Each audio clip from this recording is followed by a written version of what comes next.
એ રઘુકુળની અંદર વૈવસ્વત મનુનો પુત્ર ઇક્ષ્વાકુ રાજા થયો. એ ઇક્ષ્વાકુ એ સૂર્યવંશનો પ્રથમ રાજા હતો. તેનો પુત્ર કકુસ્ત થયો. કકુસ્ત એ બીજો દીકરો થયો. સૂર્યવંશી તેથી કાકુસ્ત તરીકે ઓળખાય છે. સૂર્યવંશના રાજાઓનું બીજું વિશેષણ એ કાકુસ્ત પણ કહેવાય છે.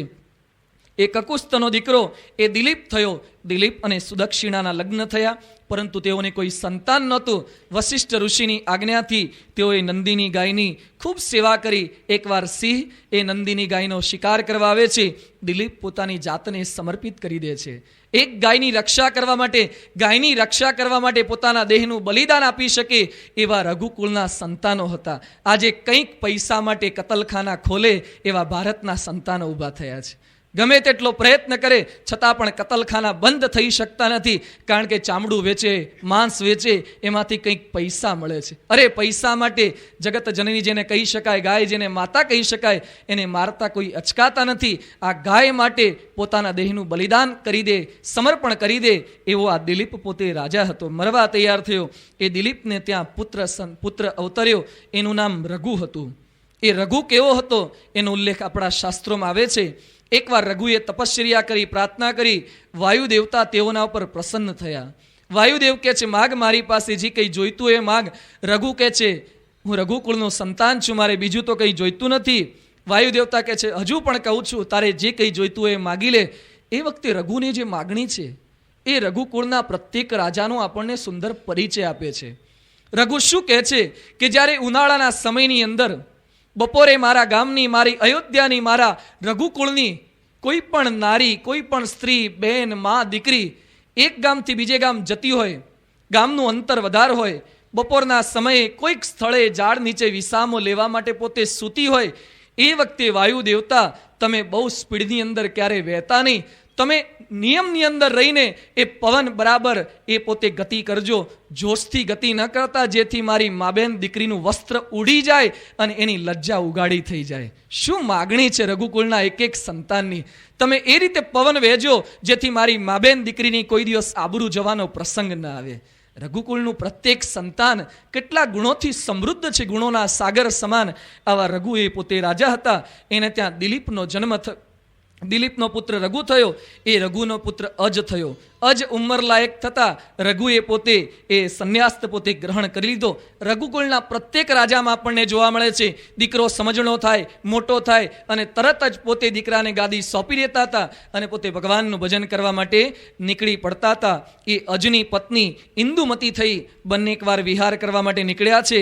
એ સમયે નારદજીની માળા પડી ઇન્દુમતીની છાતી ઉપર.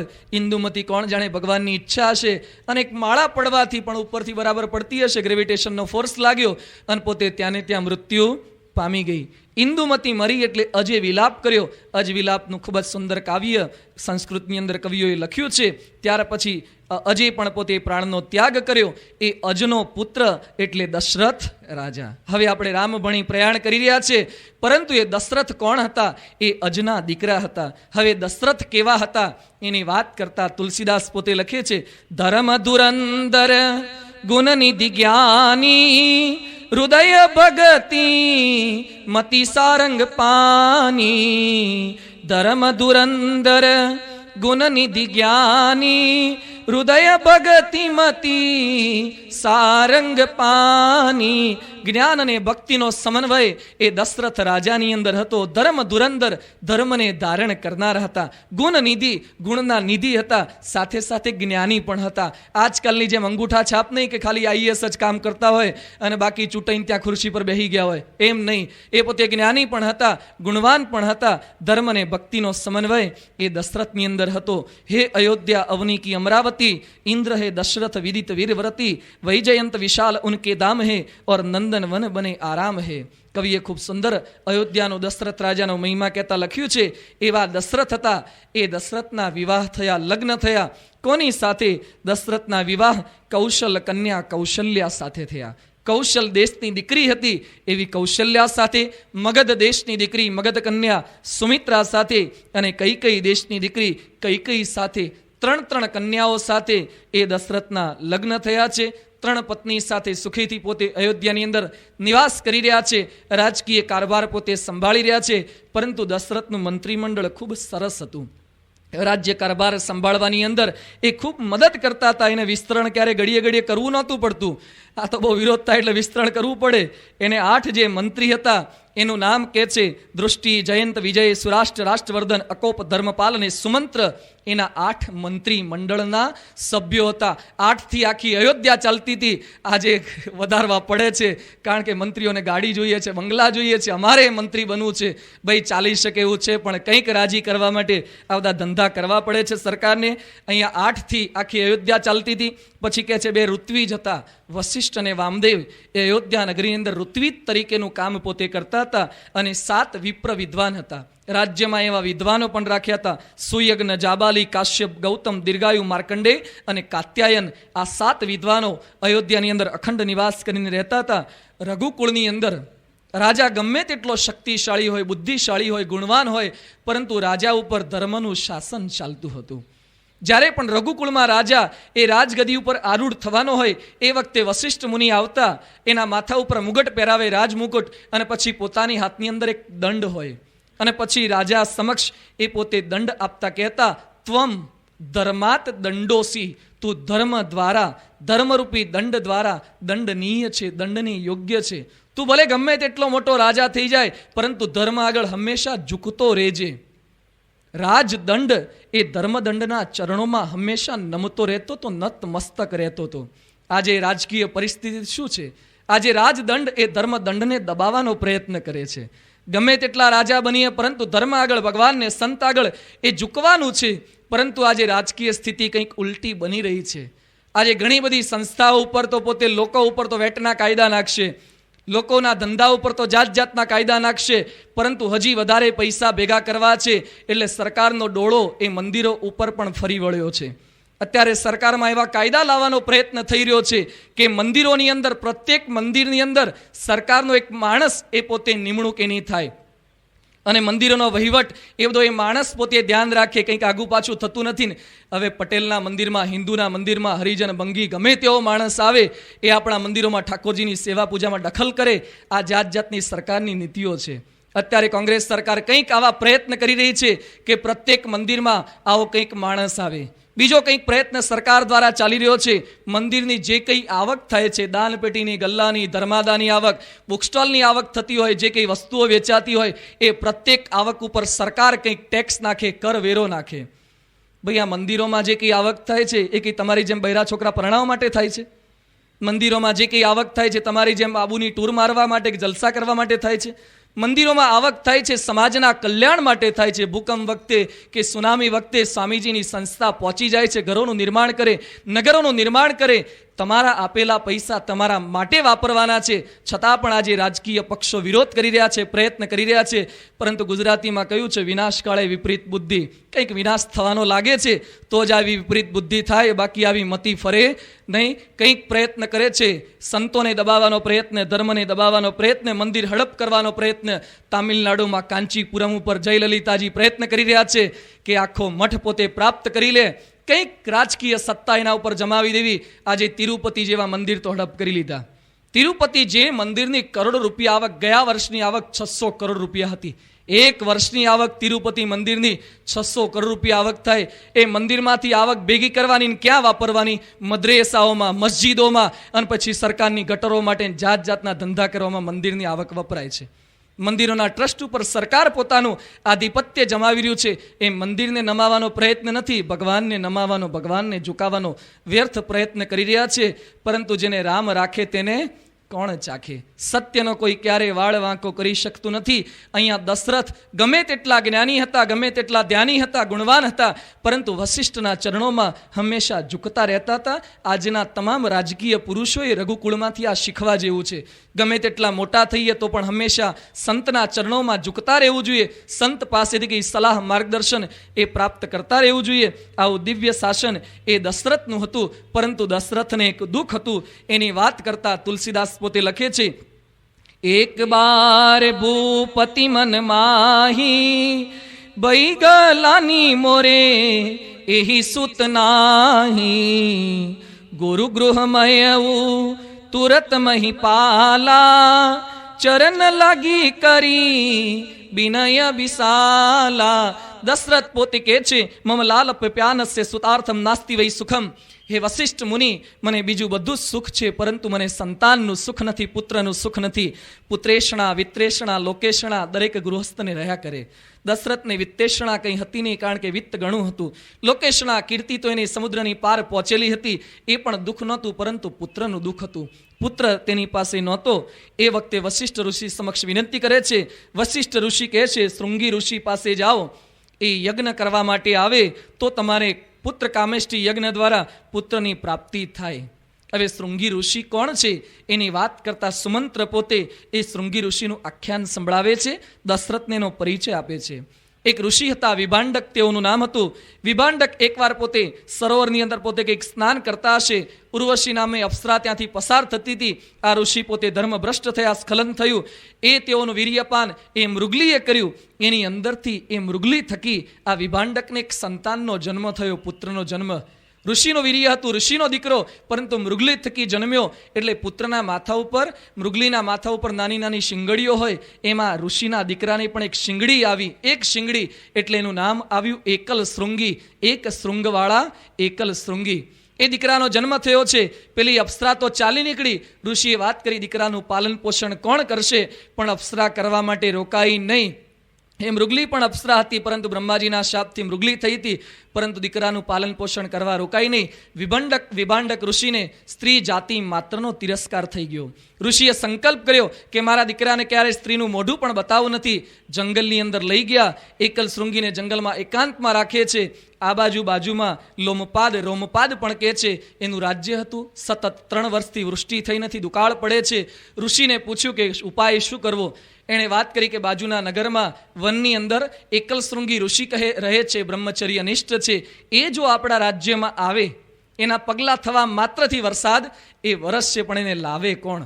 એના બાપ તો બહુ ભારે છે, કોઈ સ્ત્રીને પોતે પ્રવેશ કરવા દેતા નથી. ગણિકાઓએ, રાજ્યની કુલટા સ્ત્રીઓએ, વૈશ્યાઓએ બીડું ઝડપ્યું, અમે લઈ આવીશું. વિભાંડક પોતે બહાર જતા હતા, ચાતુર્માસ કરવા માટે ક્યાંક બહાર ગયા છે. આ બાજુ બીડું ઝડપ્યું અને વેશ્યાઓએ એ પોતે સાધુનો વેશ ધારણ કર્યો. હતી સ્ત્રી, પણ સાધુનો વેશ ધારણ કરીને પોતે ત્યાં પહોંચી ગઈ નાવની અંદર, અને પછી ઋષિની કુટીરમાં પહોંચી. એકલ શૃંગીને ખબર નહીં કે સ્ત્રી કોણ. સ્ત્રી જન્મી જ નથી, એના માટે એને પરિચય જ નહોતો. અને પોતાની સાથે કેટલાક ફળ આ પોતે કન્યાઓ લઈ ગઈ હતી, વેશ્યાઓ. પેલા એકલ શૃંગીએ આદર સત્કાર આપ્યો. પોતાની પાસે જે કંઈ ફળ હશે એ ફળ બધા આપ્યા. પછી આ ગણિકાઓ કહે છે, અમે પણ અમારી સાથે ફળ લાયા છે, અમારા ગુરુએ આપને આપવા માટે આપ્યા છે. પેલા એક ફળ આપ્યા, એની અંદર મરી, તેજાના મસાલા, જાત જાતના કામ ભાવના વિશેષ જાગૃત થાય એવા બધા પદાર્થો નાખીને લાયા હતા. એને ખવડાવ્યા. એકલ શૃંગી બહુ રાજી થયા. એ કે અત્યાર સુધી મારા બાપ તો મને ફળ ખવડાવતા હતા, પણ બધા ફળમાં ઠોળિયા નીકળતા હતા, તમારા ફળમાં ઠોળિયા જ નથી આવતા. અને તમારા ફળ બહુ મીઠા છે, એમાં છાલય કાઢવી પડતી નથી, કારણ કે જાત જાતના લાડુને પાક બનીને લઈ ગયા હતા. એક દિવસ ખવડાયા, પછી કે કાલે આવશો ને? હા, કે કાલે પણ આવીશું. અને આ રીતે લતે ચડાવ્યો. 2 દિવસ 3 દિવસ સતત. પછી પેલી ગણિકાઓ કહે છે, અમે રોજ તમારા ત્યાં આવીએ છીએ, તમે એકવાર અમારા ત્યાં ના આવો? એ કે પણ મારા બાપ મને ના પાડે છે ક્યાંય જવાની. એ કે બાપ તો બહુ બહાર ગયા છે. અને પછી આ રીતે પેલાને એકલ શૃંગીને બોટની અંદર બેસાડ્યા, રાજ્યની અંદર લઈ ગયા, ભ્રષ્ટ કર્યા. જેવા રાજ્યમાં પ્રવેશ થયો, વરસાદ વરસ્યો, અને પછી તો આ સ્વાદની એક આસક્તિએ કરીને ઋષિનું આખું પતન થયું. નગરની અંદર લઈ ગયા. રાજાએ પોતાની દીકરી સાથે એના લગ્ન કરાવી દીધા. સમય વીતતા ઋષિ તો કંઈક ધ્યાનમાં લાગી ગયા છે, ભગવાનના ધ્યાનમાં. દીકરો ક્યાં છે એનો કોઈ ખ્યાલ પણ ન રહ્યો. આ બાજુ 2-3 વર્ષ વીત્યા અને રાજાને ત્યાં આ પેલા ઋષિ અને પોતાની દીકરી થકી એક સંતાનનો જન્મ પણ થયો. ત્યાં ઋષિએ આંખો ખોલી, કે મારો દીકરો ક્યાં હશે? જેવા પોતે આશ્રમની અંદર આવ્યા, છોકરાને જોયો નહીં. ફરીથી આંખો બંધ કરી, કોણ કિડનેપ કરી ગયું છે મારા છોકરાને? અને તરત જ ખબર પડી કે આ તો બાજુના રોમપાદ રાજા મારા દીકરાને ઉઠાવી ગયા છે. ડટ્ટનસો પટ્ટન કરડાલું, હમણાં શાપ આપી દઉં, આખું રાજ્યને જડમૂળથી ઉખેડી નાખું. આવો સંકલ્પ કરીને ક્રોધાવેશની અંદર આવી અને પોતે રાજ્યમાં પ્રવેશ કરવા જતા હોય છે. રાજાને કોઈકે કીધું કે ઋષિ હાઈલી ઇન્ફ્લેમેબલ થઈને આવે છે, હમણાં બાળ્યું જ સમજો નગરી તમારી. અને ઋષિને વિનંતી કરી કે ઋષિ શું કરું? બીજા એક ઋષિ હતા, એને એ વખતે એણે વાત કરી કે આ એકલ શૃંગી તમારા જે ઘર જમાઈ બન્યા છે એને દીકરો થયો છે ને. રાજા પેલા ઋષિ, વિભાંડક ઋષિ જેવા ગુસ્સે થઈને આવતા હોય અને જેવા રાજ્યની અંદર પ્રવેશ કરે, એના ખોળાની અંદર આ છોકરો આપી દેજો. એ પણ શું થશે એ કે આગળનું કામ ઋષિ સંભાળી લેશે, છોકરો નાનકડો સંભાળી લેશે. અને જેવા નગરમાં પ્રવેશ કરવા ગયા, અતિશય ક્રોધાવેશની અંદર હતા અને ત્યાં જ રાજાએ પેલો નાનકડો બાળક હસતો ખીલતો કોમળ નિર્દોષ એ બાળક ખોળામાં મૂક્યો. અને ઋષિ એકદમ ગુસ્સે થઈને પૂછે, આ કોનો છે? એ કે તમારું વ્યાજનું વ્યાજ છે. કે વ્યાજનું વ્યાજ એટલે એ કે તમારા એકલ શૃંગીનો છોકરો છે. ઓહો, કે એકલ શૃંગીનો છોકરો થઈ ગયો હશે, ભલે, કે ભગવાનની ઈચ્છા, શું નામ પાડ્યું છે એમ કરીને રમાડવા માંડ્યા. રાજીના રેડ થઈ ગયા. સ્નેહની ગ્રંથિ નાના કરતા કરતા છોકરાઓને રમાડવા લાગે. આપણા બધાનો અનુભવ છે.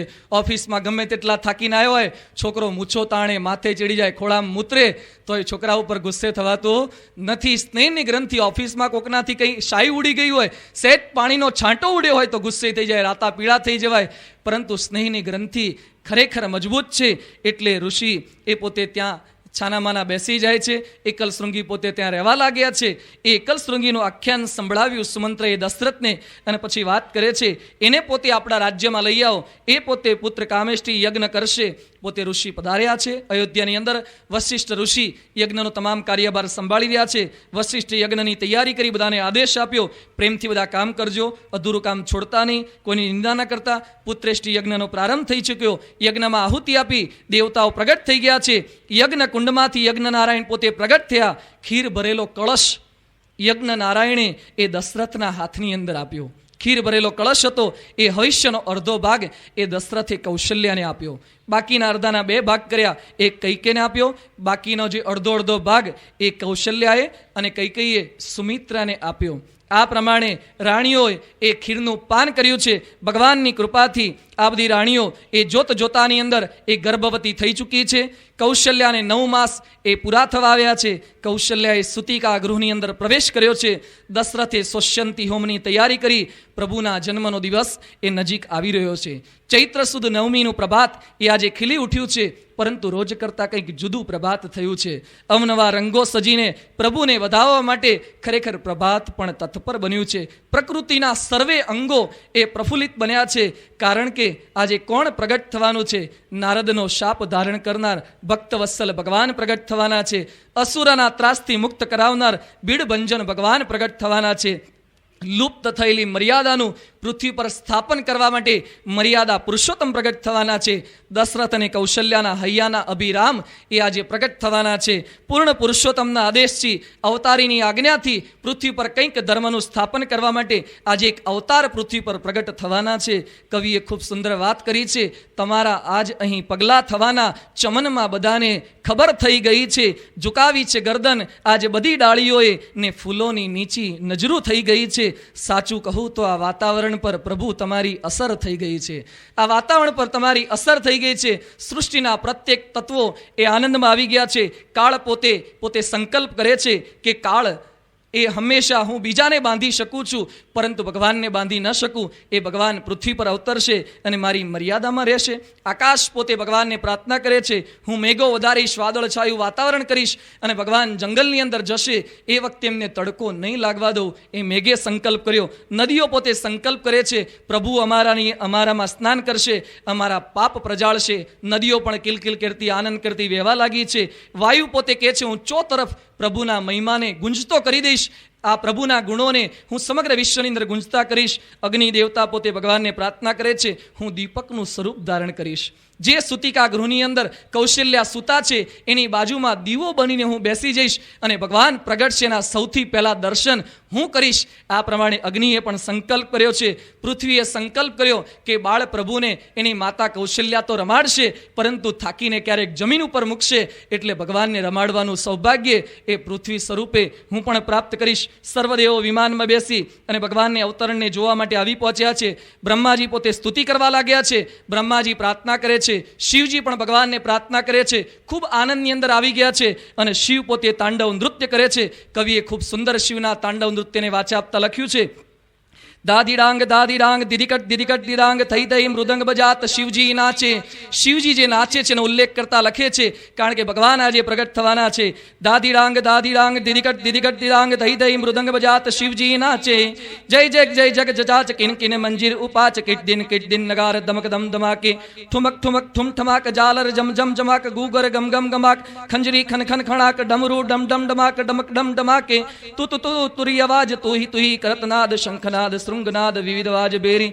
तात बजतात तकत ताल धरखत लरखत लखात मंद बेरी. मधुर ध्वनि सतार सरसक करतार ताल जमक थईक राज साज अमर साज लीने. दही बज तमक ढोर पई शरणाई सोर. दही बज प्रणव ढोल दही बोले. जुग बजत ज्वंज टुक मंजीरा रंग डुक उपंग शंग अति उमंग डोले. तगिरदंग पखाज तगिरदंग पखाज तगिरदंग थई समाज. कड़कड़दा द्रुकड़ तुकड़ धमगट राजे. डम डमरुबाज नाद वेद स्वर सुचार शंकर महाराज आज डमरू नाचे. શંકર મહારાજ આજે તાંડવ નાચે. આ પ્રકારે શંકર પણ પોતે તાંડવ નૃત્ય કરવા લાગ્યા છે કારણ કે ભગવાન પોતે પ્રગટ થવાના છે. દેવતાઓ સ્તુતિ કરે છે વાણી મંગલ રૂપિણી છે હસીતમ. ભગવાનની વાણી મંગલ છે, ભગવાનના નેત્ર મંગલ છે. એવા ભગવાન પોતે પ્રગટ થવાના છે. બધા આનંદની અંદર આવી ગયા છે. તુલસીદાસ પોતે લખે છે નવમી તિથિ મધુમાસ પુનીતા શુક્લ પક્ષ અભિજીત હરિપ્રીતા મધ્ય દિવસ અતિ શીતન દામા પાવન કાલ લોક વિશ્રામા. શીતલ મંદ સુરભી બદ બાહુ હર્ષિત સુર સંતન મન ચાહુ. બન કુસુમિત ગિરગન મનિયારા સ્રવહી સકલ સરિતામૃત ધારા. ભગવાન પ્રગટ થવાના છે. દેવતાઓ સ્તુતિ કરી અને સૂર્યવંશની અંદર જન્મ લેનારા સૂર્યવંશના એ અધિપતિ બરાબર સૂર્ય મધ્યાને 12 વાગે પહોંચ્યો છે. સુર સમૂહ વિનંતી કરી પહોંચે નિજ ધામ. જગ નિવાસ પ્રભુ પ્રગટે અખિલ લોક વિશ્રામ. દેવતાઓ પ્રાર્થના કરીને પોતાના ધામની અંદર સીધાવ્યા. એ વખતે બરાબર પૃથ્વી ઉપર અંધારાને ટાળવા માટે જેમ સૂર્ય પૃથ્વીનો અંધકાર ટાળે છે એમ પૃથ્વી પર અજ્ઞાન રૂપી અંધકાર જે ફેલાયેલો છે એને ટાળવા માટે બરાબર 12 વાગે મધ્યાને ભયે પ્રગટ કૃપાલા દીન દયાલા કૌશલ્યા હિતકારી હર્ષિત મહતારી મુનિમનહારી અદ્ભુત રૂપ વિચારી. અનેકના હૈયાના આરામ અવિરામ એ કૌશલ્યાને કુખે પ્રગટ થઈ ગયા છે. બોલો શ્રી રામચંદ્ર ભગવાનની. ખરેખર ભગવાન આ પૃથ્વી પર પ્રગટ થયા. અનંત જન્મોથી અનંત વર્ષોથી ઋષિ મુનિઓ જે તપશ્ચર્યા કરી રહ્યા હતા, દશરથ અને કૌશલ્યાનો જે સંકલ્પ હતો એ આજે પૂર્ણ થયો છે. ભગવાન પ્રગટ થઈ ચૂક્યા છે. કૌશલ્યાની બાજુમાં એ બાળ પ્રભુ સુતા છે, પરંતુ બાળ પ્રભુ બાળ ન રહેતા તેઓ તો ચતુર્ભુજ સ્વરૂપ ધારણ કરી લીધું. કૌશલ્યા ભગવાનને પ્રાર્થના કરે છે. માતા પુની બોલી સોમતી ડોલી તજહુ તાતયહ રૂપા કીજય શિશુ લીલા અતિ પ્રિય શીલા યહ સુખ પરમ અનુપા. હે પ્રભુ, અમે મનુને શત્રુપા હતા ત્યારે તમને પ્રાર્થના કરી હતી કે મારા દીકરા થઈને જન્મજો, બાપ થઈને આવજો, એવું નહોતું કીધું. આજે તો તમે બાપ થઈને આવ્યા. ભગવાન મહેરબાની કરીને તમારા 4 હાથ એ લઈ લો, ફરીથી મારા બાળક જેવા થાઓ તો કંઈક મને સુખ આવશે. ભગવાનના દર્શન કરવાની, ચતુર્ભુજના દર્શન કરવાની બધાની ઈચ્છા હોય, પરંતુ આપણી પાત્રતા નથી. ભગવાન એવા થાય તો કંઈ આપણને સુખ ના આવે. કવિશ્વર દલપતરામે લખ્યું છે, સમાન સાથે સુખથી મળાય, મોટા થકી તો ડરી દૂર જાય. કીડી મળે કુંજર સાથ કેમ, મળે ન ભૂપાળ ગરીબ તેમ. મૈત્રી કરે બાળક સાથ બાળ, વિશાળ સાથે જનજે વિશાળ. પશુ સાથ વિનોદ પામે, માટે મળે છે જઈએ કઠામે. જો દેવ કોઈ દર્શાય તેમ, જો ભુજ તાણી જન ભીતિ પામે. મનુષ્યની સાથ મનુષ્ય થાય, ત્યારે મનુષ્ય સુખ તો પમાય. હે પ્રભુ, તમે મનુષ્ય જેવા થાવ તો મને કંઈક સુખ આપશે. બરાબર પ્રાર્થના કરી માતાના વચન સાંભળ્યા અને પ્રભુ પોતે રડવા લાગ્યા છે. બાળકના રુદનનો અવાજ સાંભળી રાણીઓ, બીજી રાણી એ બધી દોડી આવી, દાસી દોડી આવી. પૂરની અંદર આનંદ છવાઈ ગયો છે. રાજા ખુશ થયા. દીપ એ પ્રગટવા લાગ્યા છે, રંગોળી પૂરવા લાગ્યા, સાથિયા પૂરવા લાગ્યા. પેલા બાળકો, સ્ત્રીઓ બધી નૃત્ય કરવા લાગી છે, ઘેર ઘેર મિષ્ટાન બનવા લાગ્યા છે. દશરથ બધે દાન આપવા લાગ્યા, બધે જ વાહ વાહ થવા લાગી છે. ઋષિ મુનિઓ પોતાનું ધ્યાન છોડી અને પોતે અયોધ્યા ભણી પગલાં માંડવા લાગ્યા છે કે જે રે મહામુનિના ધ્યાનમાં ના આવે તે રે શામળીઓજી મુજને બોલાવે. ધ્યાન કરવા છતાં જે ભગવાનના દર્શન ના થાય એ ભગવાન પૃથ્વી પર પ્રગટ થયા છે. ચાલો તેમના દર્શન કરવા માટે. ધ્યાનીઓના ધ્યાન છૂટી ગયા. સ્ત્રીઓ સુવર્ણ કળશ લઈ અને દશરથના ઘર ભણી પોતે પ્રયાણ કરે છે. કસ્તુરીનો લેપ થવા લાગ્યો છે. ચંદન અને કંકુ એટલા બધા ઉડ્યા, એનો કાદવ એ અયોધ્યાની નગરીઓની અંદર છવાઈ ગયો છે. અત્તરનો એટલો બધો ધૂપ થયો કે બપોરે 12 વાગે પણ અંધકાર છવાઈ ગયો, એટલું બધું અગરનો બધો ધૂપ થવા લાગ્યો છે. ત્યાં બરાબર રાજાને કોઈએ ખબર આપ્યા કે કૌશલ્યાએ તો પુત્રને જન્મ આપ્યો છે, પરંતુ કૈકેયીએ પણ એક પુત્રને જન્મ આપ્યો અને સુમિત્રાએ તો બે પુત્રને જન્મ આપ્યા છે. દશરથના આનંદનો પાર રહેતો નથી કે વશિષ્ઠની કૃપાથી એક પણ પુત્ર નહોતો, પણ 4 પુત્રનો જન્મ થયો. ખરેખર આનંદ છવાઈ ગયો છે. અયોધ્યા મેં શોર ભયો, જય બોલો શ્રી રામ કી. અયોધ્યા મેં શોર ભયો, अयोध्या में शोर भयो, कौशल्या के सूत भयो, जय बोलो श्री राम की. कौशल्या के सूत भयो, हाथी घोड़ा पालकी. अयोध्या में शोर भयो, अयोध्या में शोर भयो, दशरथ के नंद भयो, कौशल्या के सूत भयो.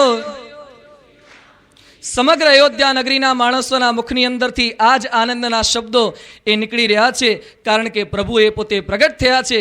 ગામની બધી સ્ત્રીઓ એ પરમાત્માના દર્શન કરવા માટે એ ગાંડી ગેલી બની અને પ્રભુ પાસે પધારી રહી છે. બાળકને રમાડવા માટે સ્ત્રીઓ તલપાપડ થઈ છે, પરંતુ માતા પોતાના હાથની અંદરથી પ્રભુને છોડતા નથી, કારણ કે પ્રભુએ ઘણા બધા વિરહને અંતે આવા દર્શન આપ્યા છે.